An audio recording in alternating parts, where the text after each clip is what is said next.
हाथों में यूपी के मुख्यमंत्री योगी आदित्यनाथ की तस्वीरें, सड़कों पर उतरे सैकड़ों की संख्या में लोग। ये तस्वीरें पड़ोसी देश नेपाल से सामने आई हैं, जहां उत्तर प्रदेश के मुख्यमंत्री योगी आदित्यनाथ के पोस्टर लेकर लोग सड़कों पर उतर गए। देश की राजधानी काठमांडू की सड़कों पर उतरे हजारों की संख्या में लोगों ने यूपी के सीएम की तस्वीर वाले पोस्टर लहराए। दरअसल नेपाल में उत्तर प्रदेश के मुख्यमंत्री योगी आदित्यनाथ की चर्चा भी जोरों पर है। दरअसल ज्ञानेंद्र की रैली के दौरान योगी आदित्यनाथ के पोस्टर दिखाई देने के बाद यह मामला और ज्यादा चर्चा में आ गया। नेपाल में अब ज्ञानेंद्र की वापसी और योगी आदित्यनाथ के नाम को जोड़कर कई तरह के किस्से और कहानियां गढ़ी जा रही हैं, जिससे सियासी हलचल और तेज हो गई है। राजशाही समर्थक देश के पूर्व राजा ज्ञानेंद्र शाह की वापसी के साथ ही हिंदू राष्ट्र की मांग तेज हो गई है। नेपाल में इसके समर्थकों ने राजा के साथ ही योगी की तस्वीर को भी लहराते हुए नारे लगाए। मीडिया रिपोर्ट की माने तो नेपाल की सियासत में सक्रिय होने से पहले पूर्व राजा ज्ञानेंद्र ने लखनऊ में उत्तर प्रदेश के मुख्यमंत्री योगी आदित्यनाथ से मुलाकात की थी। इस मुलाकात की एक तस्वीर भी मीडिया में सामने आई थी, लेकिन दोनों के बीच क्या बातचीत हुई, इस बारे में न ज्ञानेंद्र ने कुछ बताया और न ही योगी आदित्यनाथ ने कोई जानकारी साझा की।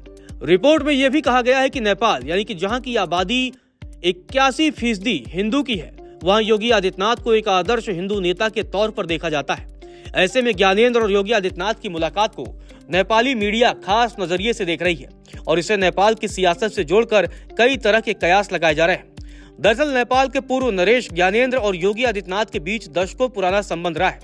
नेपाल का राज परिवार गोरखनाथ पीठ से गहरी आस्था रखता है और वर्षों से राज परिवार के सदस्य इस पीठ के दर्शन के लिए आते रहे। योगी आदित्यनाथ गोरखनाथ पीठ के पीठाधीश्वर हैं और अब उत्तर प्रदेश के मुख्यमंत्री होने के साथ साथ भारतीय जनता पार्टी के एक बड़े और प्रभावशाली नेता भी हैं।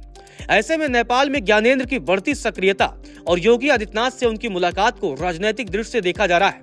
नेपाली मीडिया इस मुलाकात को नेपाल में राजशाही की वापसी और हिंदू राष्ट्र की मांग को जोड़कर देख रही है, जिससे नेपाल की राजनीति में हलचल तेज हो गई है।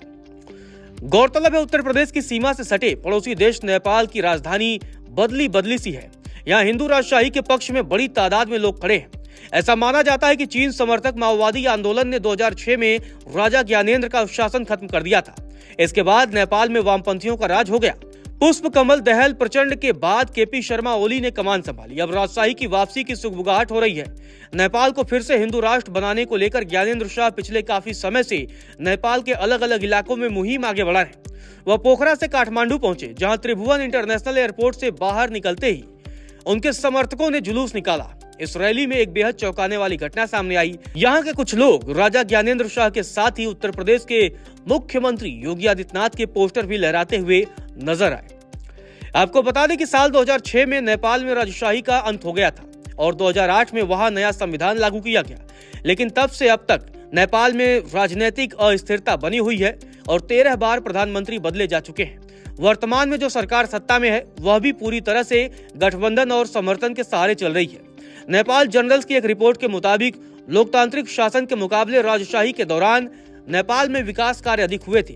रिपोर्ट में बताया गया है कि साल 1990 में नेपाल की प्रति व्यक्ति जीडीपी 16,769 रुपए थी, जबकि उसी समय भारत की प्रति व्यक्ति जीडीपी 32,145 रुपए दर्ज की गई थी। नेपाल में मौजूदा समय में भ्रष्टाचार और महंगाई चरम सीमा पर है। इसके अलावा भारत से रिश्ते बिगड़ने के कारण नेपाल के मधेश यानी बॉर्डर क्षेत्रीय लोगों को भी काफी परेशानी का सामना करना पड़ रहा है।